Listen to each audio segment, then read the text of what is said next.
Tātad, laba diena visiem.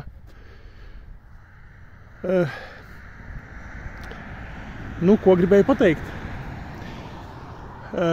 Savā otrajā kanālā, kas saucās Darbnica vai Darbnīca, biju ielicis vairākus video par Šleseru, par Jencīti, par sodomistu Rinkēviču. Un kādu laiku stāvēja šis video, tā ar laikam bija Jencīts, Šlesers, sodomists Rinkēvičs. Un vakar atlido man no YouTube šitas te brīdinājums. Un tas nozīmē, ka 14 dienas nedrīkstu neko likt iekšā, neļauj YouTube likt video, izņēma ārā no aprites, jūs viņu vairs nevariet redzēt. Un, protams, man ik pēc 3-4 mēnešiem kaut kāda šī tāda te notiek. Kad YouTube izķer ārā, naidīgs, tur bija kaut kas rakstīts, pa Covidu man izdzēsa, jo tāpēc, ka tur bija rakstīts maldinoša informācija, un šobrīd ir naidīgs šitas tev.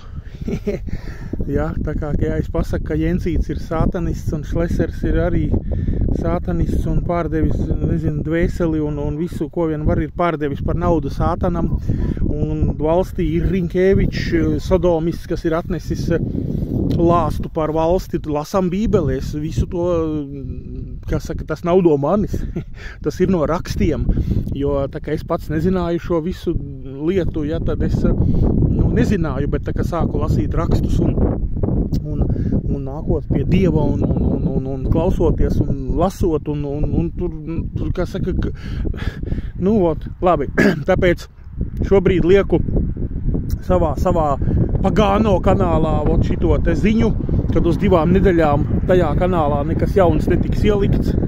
Un jā, tā kā lūk, un kā mani izķēra.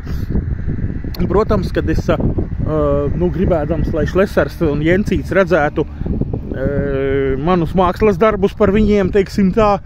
Es, protams, kad pirmās partijas tajā tur, kuri viņu tie video rullīši apakšā komentāros, tur tad uzrakstu, veči, come on, reku akali par Šleseru, atkal kā viņš sūkātājam tur roku spiež un vēl ko tā esās sūkāt, gribēju teikt, darīt, var sakot, pie Rinkēviča, tā kā, tā kā kaut kā tā. Un, protams, ka tie ir paskatījušies, un es pieļauju domu, kad ir nostučījuši sūdzību iemetuši, jo video par Šleseri, par sodomistu, šito Rinkēviču man stāv jau sen un daudzi, un es par to tēmu aktuāli cepos, un kaut kā tā, bet tad, kad es viņiem uzrakstīju, vai linku, vai ko aizsūtīju, kāds no viņiem paskatījās un YouTube'am pasūdzējās. Tā kā redziet, kā ir, vai ne? Mēs uzreiz redzam, ka sātanam pieder, sātanistiem, sātana cilvēkiem pieder YouTube's, un kā viņi uzreiz rīkojās, kā viņi uzreiz dara, vai ne? Protams, ka sātans negrib, ka Dieva lietas tiek runātas un celtas gaismā, un sodomists Rinkēvičs, un Šlesers, un Jencīts, un nodevēji Jēzus, kā saka, Jūdasi. Kaut kā tā kā kādu brīdi tagad būšu šajā kanālā, un nākiet visi uz kanālu Pagāno, rakstieties, pierakstieties, parakstieties, liekiet tur zvanus un laikus un īkšķīšus un rakstiet kaut ko man, tā kā būsim tagad 2 nedēļas par šo kanālu Pagāno.